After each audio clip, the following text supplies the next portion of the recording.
Anil Nair here. ఒక సంఖ్య ఇచ్చాడు, ఆ సంఖ్య ఏంటి సార్? 62684. దాని తర్వాత స్టార్ అన్నాడు, దాని తర్వాత యాష్ అన్నాడు. క్వశ్చన్ ఏంటి?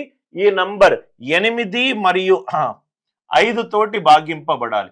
ఈ నంబర్ అట 8 మరియు 5తో భాగింపబడాలి. 8 అని అంటే అది రైట్ సరి సంఖ్య అయి ఉండాలి.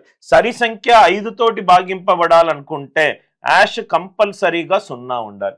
యాష్ కంపల్సరీగా 0 ఉండాలి. కాబట్టి డి ఆప్షన్ పోయింది. ఏదైనా సరి సంఖ్య 5 తోటి భాగాహారం అయిందనుకోండి, యూనిట్ డిజిట్ 0 ఉంటుంది, అంటే 0.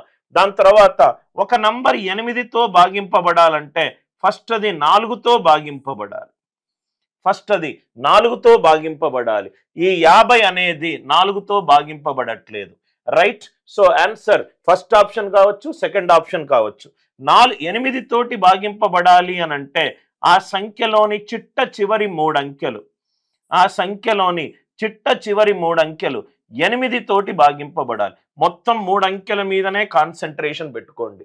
ఆప్షన్ 1 4. దాని తర్వాత ఫస్ట్ ఆప్షన్ తీసుకుంటున్నాను కాబట్టి 420. 8 5ల 40 20 ఇది కాదు. 420 అనేది 8 తోటి డివిజిబుల్ కాదు, అంటే ఇక్కడ ఫస్ట్ ఆప్షన్ కాదు. డెఫినెట్ గా ఆన్సర్ ఏంటి సార్? Option B. డెఫినెట్ గా ఈ క్వశ్చన్ కి ఆన్సర్ ఏంటి? Option B. అర్థమైందా సార్? 5తో భాగాహరింపబడాలి, సరి సంఖ్య అయి ఉండాలి, యూనిట్ డిజిట్స్ 0.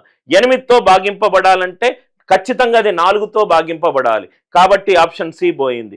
8తో భాగింపబడాలంటే చిట్ట చివరి 3 అంకెలు, సంఖ్యలో ఉన్న అంకెలు 8 తోటి భాగింపబడాలి. ఈ భాజనీయత సూత్రాలు అనేది మీకు తెలిస్తే చాలా ఈజీగా ఈ క్వశ్చన్ని సాల్వ్ చేయగలుగుతారు. కాన్సెప్ట్ నచ్చినట్టు అయితే వీడియోని లైక్ చేయండి, షేర్ చేయండి, ఛానల్ని సబ్స్క్రైబ్ చేసుకోండి.